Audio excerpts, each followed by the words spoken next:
What's up, guys? I'm here with FBA Cynthia, and she's in LA. I'm here in Nashville, Tennessee. As you can see, ton of snow outside, and she's done 104,000 this month selling on Amazon.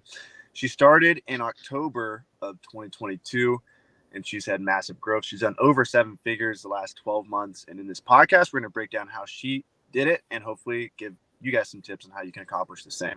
Welcome to the Amazon Savages podcast. Hear the stories of Amazon sellers crushing it in the game and keep up with the latest strategies that are working. Sit back, relax, and remember, if you truly try and work really hard, you will make a ridiculous amount of money selling on Amazon.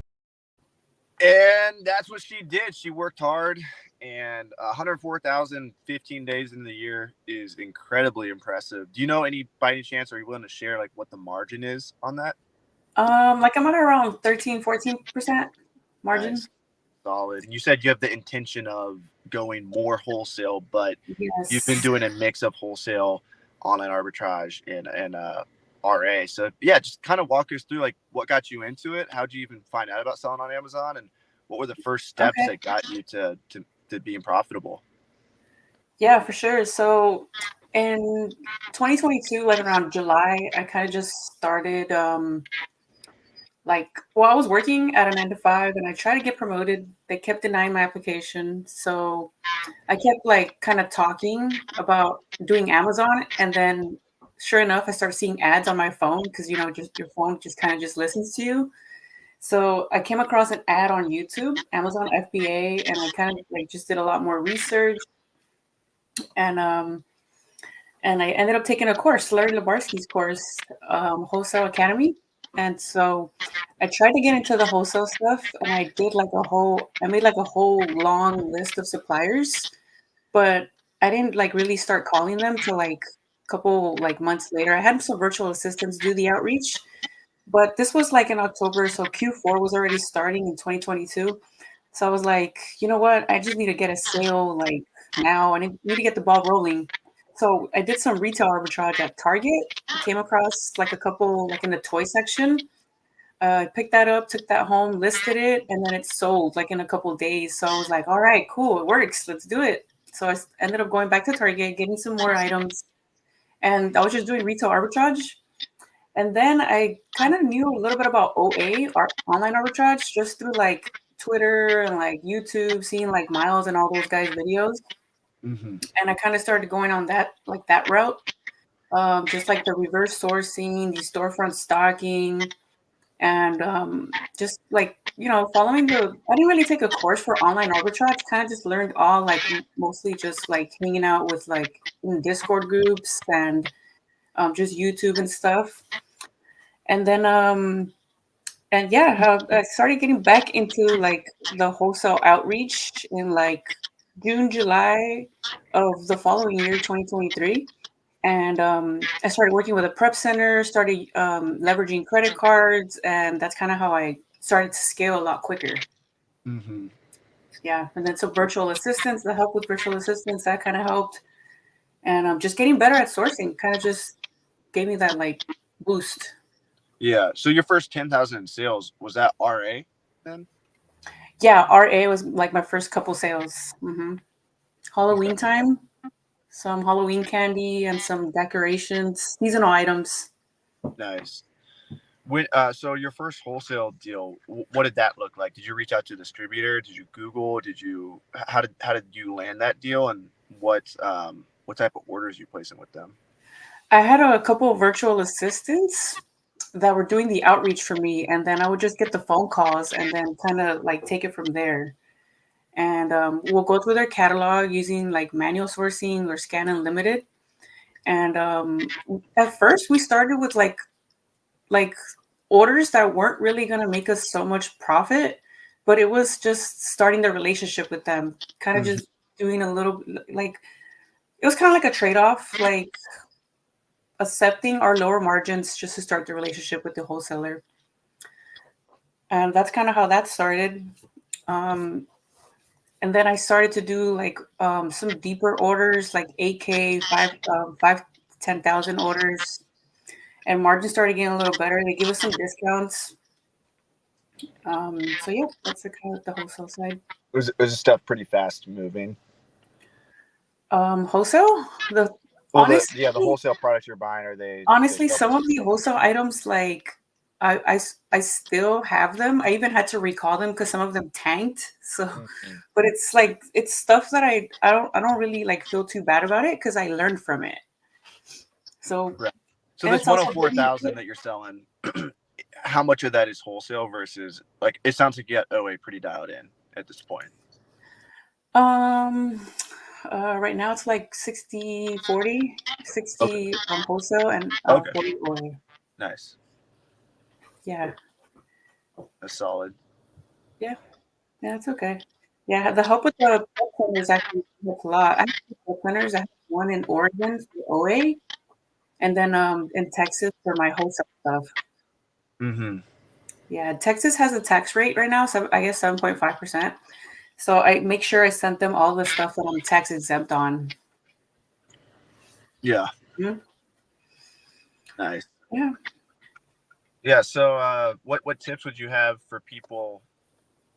I guess if somebody wants to start doing OA, what tips would you have for them to go out and find products? Start with retail arbitrage. Just literally go to like Marshalls or Ross, TJ Maxx, those type of stores, and just scan whatever may be on clearance and see if you're gated. If you're not gated, go ahead and list it and try to FBM it. If the shipping's like too high, you can just do like send it off to FBA and see Mm-hmm. how that does. And you're using SellerAmp to look at that stuff? Yeah, I use SellerAmp. Yeah, I've heard a lot of things about AZ Insight. That's also a good software Mm-hmm. that has more accurate sales estimates. Interesting. Yeah, for wholesale, I use Jungle Scout. Jungle Scout's a lot more accurate for the estimated sales. It has a lot of cool features. It has the review requests, keywords. It's more for like private label wholesale. I really like Jungle Scout. I've had it for like since I started. Mm-hmm. Yeah. That's a big one for private label people too. Yeah.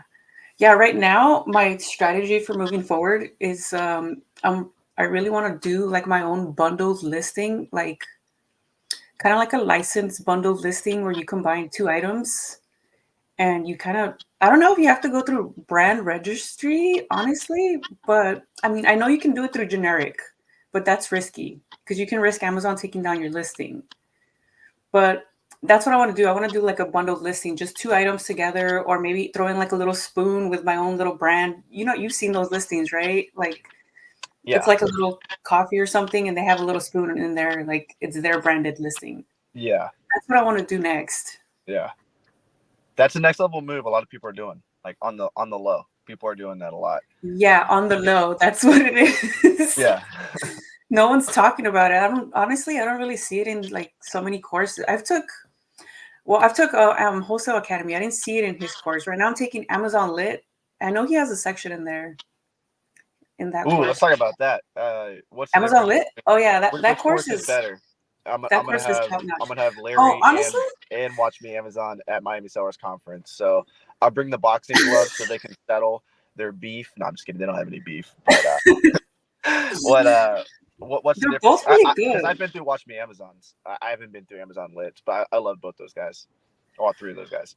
Larry's course is really good. It's just I feel like he needs to update it. Like it's the information is still relevant. It's still really good information. I learned a lot, even Mm-hmm. in when I took it in 2022, which was like a year and a half ago.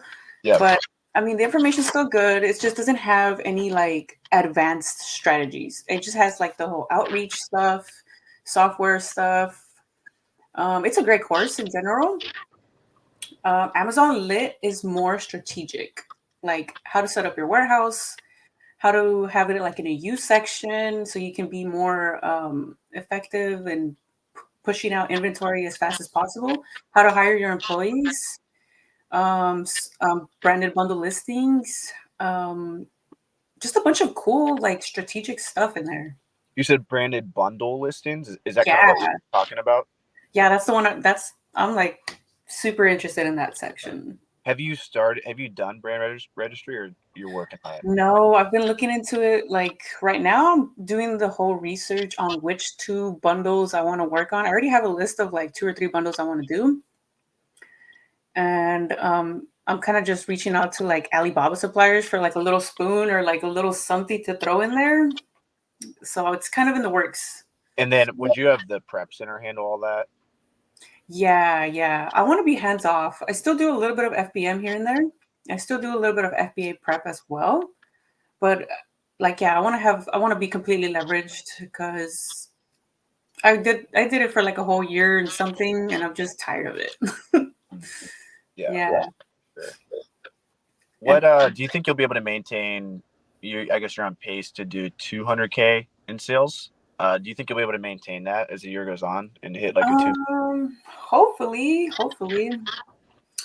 I know I can probably maintain from at least 100 to 150K. Mm-hmm. But And 200K, I'm still trying to hit 200K in a month. Hopefully this month. We'll see. yeah, you're on pace for it. I mean, I don't know how your restocks are doing and how much inventory you've sent. Yeah, I'm running out of stock right now. Yeah. Yeah, that's the problem. How are FBA check-in times for you right now? What was that? FBA check-in times, how are they? Like 2-3 weeks. 2-3 weeks. Okay. Yeah. Yeah, good. From California. I heard it takes a long time from over here, and it's true. It does take a long time. Yeah, I like having I seem to, every time I send inventory from the East Coast, it gets checked in way faster. Oh, But yeah. from the West Coast, it not even that it doesn't get checked in faster, it just seems to sell slower out West. Yeah, it lags. I've noticed that. Like I And sent I some think it's stuff. because there's more people on the East Coast, and so you buy box. Like everyone talks about the buy box, but there's a different buy box for Florida than there is for California than there is for Oh, yeah. Washington. And so I think Regional buy box. literally just more people see it. If you're in the Northeast, I think you get way more eyeballs. Yeah, definitely. Yeah. Even for FBM too. Yeah, because I have a prep center, the prep center in Texas. He also handles some of my FBM. So I put the shipping template like where he's at, like 2 or 3 days. And he gets regional buy box for those ASINs in that area. Mm-hmm. Yeah. Yeah, so you kind of have to mess with your shipping settings, your shipping template, make it all look like kind of accurate. Yeah. Are you, this is random as hell, but are you Mexican by chance? I'm Latina, yes. Latina, Colombian, Mexican? What was that? No, Mexican. Mexican, okay. Yeah, I just guessed Mexican because you're in LA. So. Yeah. Do you keep up with, I guess, the Latino community? We got Mundo. Oh, Mundo Amazon? Yeah. Yeah, I know him. Well, I don't know him, but I follow him and I look at his stories. He's Venezuelan. Oh, yeah? I thought he was Puerto Rican. No, I'm 99% sure he's Venezuelan. I don't think he's Puerto Rican. Because we've talked about, like, Puerto Rico would be America, and we've talked about selling in other countries. I'm pretty sure it's Venezuela. We'll have to fact check that one. Oh, yeah, he's killing it. Mm-hmm. Yeah, he's doing really good. Yeah. He's got his He'll whole be speaking at Miami Sellers Conference as well. We're going to have him come through since he's down there. Oh, really? Mm-hmm. Nice. Yeah, he's a big Watch Me Amazon guy. He yeah. That's true. He took his course. I know he's in the group. Mm-hmm. What are your goals for 2024? For 2024, I want to be completely outsourced for sure. I want to do maybe 1.5 or 2 million a year for like the 2024. And then I want to just like scale like my whole like coaching thing too as well and put out more content. Nice. Yeah, talk a little bit about that because when did you start FBA Cynthia? My page, I've had it since I started. Well, this was actually a personal page, but I turned it into FBA page. And I kind of just started throwing a bunch of content, like FBA stuff. What's been the best thing that's came from your content? Like, what's the best kind of thing that maybe you didn't expect that you're like, holy shit, like this is worth it? A lot of people would just message me, hey, how do I get started? Every day, somebody was just messaging me. Yeah. So I felt like, okay, there's a chance here of maybe doing like some type of program or something and teaching people how to get started. And Yeah. I'm kind of aiming towards like the more like beginners, like the complete beginners, the ones that are just getting started. I can help them set up the whole Have you thought about foundation doing it in and Spanish? everything. Do I know how to speak Spanish? No, have you? I know you know how to speak Spanish. Have you thought about doing it in Spanish? Oh, my Spanish kind of sucks, honestly. Like Does it? I'm not too fluent in it, so I don't believe that. my Spanish sucks. Better than mine. I And have to talk I'm out slow. here making content in Spanish, so Oh, you are? I have an Instagram page. It's not I don't make a whole lot of FBA content. I've made like maybe 3 videos, but it's Avery El Viajero. I went to Colombia and I only spoke Spanish for 6 months, so I'm like 50% fluent. Was that Puedo hard? puedo explicar cosas. I'm like I can explain things and I can say things, but like I can hold my own on a date. But give me 3 people or give me a salsa song and I'm not gonna be able to keep up with like if 3 people are talking, I'm listening like and they're talking fast to each other, I'm not gonna be able to keep up. Or like I can't understand music. Like everyone says listen to the music, but like salsa songs are so weird. And so Yeah, I could sing along to like Bad Bunny pretty good, but Bad Bunny. Honestly, like but I reggaeton's way can't easier. speak it that fast. Reggaeton and bachata is way easier to listen to, but salsa and yeah, salsa is like that's my favorite music, but it's so fast and like the words don't make any sense. They just Oh say yeah, shit to make it definitely. rhyme. Yeah, I listen to a lot of like reggaeton, Vicente Fernandez. So you That's all definitely. stuff my parents listen to. If you thought about doing like a little Spanish page, A Spanish page? No, just because my Spanish content would probably just suck. Like, I probably would get capped on. Yeah. do you have the people that reach out to you? Are they mainly women, Latino Yeah. women, or okay? Yeah. So people that have actually bought my course are mostly women. Like half of them are Yeah, women. yeah. Doesn't surprise me at all. Yeah, I kind of like that, honestly. Teaching the women's. It's so funny. Like we all have like our different. Like I'm like a white dude living in his car. That's my claim to fame. Years ago, I lived in my car. Um, you got Flips from Miles. Like he definitely attracts a way different person than I do, just because he's younger and he's like super into shoe flipping and shit like that. And then I'm like the book guy, and then you got you attracting the Latinas, and you got like it's just funny like Oh, you put yeah. yourself out there and then like little mirror versions of yourself like come through, and like message you. It's pretty cool. Yeah, that's true. Everyone has their own audience. Everyone, like, there's so many coaches, but everyone wants who they relate to the most Mhm. to teach them. Yep. Yeah, I've noticed that, and I've been listening to a lot of podcasts, and that's what they say. Like they want to learn from you because Yeah. they relate to you and they like you as a person. Right. Yeah. So What what do you think has been your most successful student so far? Like has somebody achieved like something that made you proud, like a few thousand in sales or something? yeah. One of my closest friends actually, I kind of got her set up with her Amazon account. Um, and her first month she did like 4K. First full 30 days was like 4K. So super proud of that. And how did she find her product? I let her take my course as for free as a, like a kind of like a test student. Yep. I showed her all the sourcing methods: KPF, reverse sourcing, storefront stocking, Google search. I think she mostly stuck with the storefront stocking because it's the easiest. So I think she learned more mostly from that. Nice. Hmm. Yeah, storefront stocking is really like that's really fun, and I feel like it's like a really good way to find fast moving products. And like you find a few good people's stores, and you know where they're buying the inventory from. That's addictive. You can do it with wholesale too. You can storefront stock people with wholesale, like Oh anything. yeah, yeah. I have a long list of stores that I stock like on a weekly basis. I just check to see what's new in there, see if I can hunt it down. And if it's good to check it within like a week or less, because there might be a sale that's going on that you can grab that item. Or sometimes, I mean, it depends if you're doing FBM or FBA. If it's FBA, then that sale will probably already happened. But if they're FBMing a product, chances are that sale might still be going on because they want to get in and get out before everybody jumps in on that product that's on sale.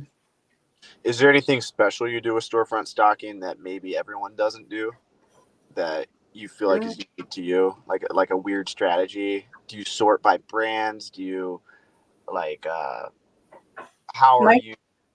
Is there anything weird you're doing? Not really. At first, I was using Arbitrage Hero. Have you heard of that program? Arbitrage Hero. It's like Yeah, LinkedIn. this sounds familiar. It's like LinkedIn with SellerAmp, and it kind of gives you like a list of the stores that you're likely to find the item. I was doing that for a while. It was kind of working, but it wouldn't pinpoint the exact item in the search. But when I look at a store, I usually just check if there's like their grocery section, whatever they're selling for groceries. That's like my favorite category to sell in, groceries. Mm-hmm. Yeah, so I just check that first, and then I skip all the low items. Like if they're $15 or less, I skip all of that. I wish SellerAmp had like a filter on the storefront like page where you could just filter out like from dollar amount, like Wait, what kind of filters would you have? Rank. They already have like the brand and category. Yeah, that would be clutch. That's a clutch feature request. Yeah, so you could do rank. You can already do the brand. The dollar, like the price. Yeah. And then like how many sellers are on there. You can just like hit a button or something, and then it'll show you all the ones. Yeah. And then you can also, if there could be like a filter where they can kind of put Amazon out of stock, that would be kind of cool too. Yeah. Yeah, I'm sure they'll do that actually. Yeah. Now that you mentioned that kind of seems like the next obvious good feature. I like how you can see all the other storefronts from the storefront stocking page now. Did you notice that? Like when you're going through, they show like the five lowest offers. So you can see. Yeah, and you can see their stock too. Yeah, that's cool. Yeah, I hide all my stock on all my items, honestly. Yeah, me too. Like it's a good feature, but it's also kind of like exposes your stuff. Mm-hmm. Yeah. So what advice would you have for complete beginners that they're kind of scared to make their first leap to selling on Amazon? I mean, the fact that you started in October 2022 and now you're doing 104,000 is so impressive in 15 days, and that kind of growth seems impossible to beginners starting out. So I know you kind of already answered this earlier, but do you have any other tips for people that are just getting started? Yeah, don't be afraid to like leverage a credit card. Just because you have bad credit doesn't mean there's not a credit company that'll approve you. And there's a difference between good credit and bad credit. Like, well, not in those terms. Like, I mean, like, good. It's not always bad to have a credit card and use it. Like, if you're using it to scale your business, that's a good use of credit. If you're using it just to spend like on designer shoes, designer bags, like consumer, then that's not good. But it's good to have a credit card and use someone else's money to fund your business to scale it. And then you take that percentage and you reinvest all your profits and build your business. And if you need to take a course to like someone to help you out, like don't be afraid to like reach out to people that have their courses. And yeah, just invest in yourself. Just invest in yourself. Take that leap of faith. What's the worst that can happen? Exactly. Yeah. Where can they slide in the DMs on Instagram? Yeah, FBA Cynthia _. Go slide in the DMs, guys. We'll link her below as well. Do you have any other social media? I have TikTok. I have Twitter. It's all the same @. And I just started a YouTube. Don't know how that's gonna go, but yeah, we'll link all those below. So we'll link everything for you. And thanks so much for coming on, guys. Remember, if you haven't already, I'm doing the Feed the Beast challenge, which is basically encouraging you to send more profitable inventory to Amazon FBA. Here's some information on it real quick. Oh, if you want to build a profitable Amazon business in 2024, consider joining the Feed the Beast challenge. This is a challenge I put together where you'll get access to a complete video course on how to run an Amazon business. And the purpose of this challenge is to help you send more profitable items to Amazon so your bank account can go up. The more items you send to Amazon, the more money you make. And that's the purpose of this challenge, is to help you go out, find profitable books, and challenge you. We have live weekly coaching calls. We also have a private community. It's all 100% free. Just go to starthumble.com/beast, or just click the link below and it will enroll you in the challenge. Much love, and see you in there. Yep, that's a Feed the Beast challenge. Or if you want to do what FBA Cynthia is doing, go message her. She's got some, I'm sure you have tons of insight on OA, RA, wholesale, and oh yeah, free sauce, free Discord as well. Free Discord. Yeah, go follow her, guys. Thanks so much for coming on. Oh, for sure. Thank you. Yep. See ya.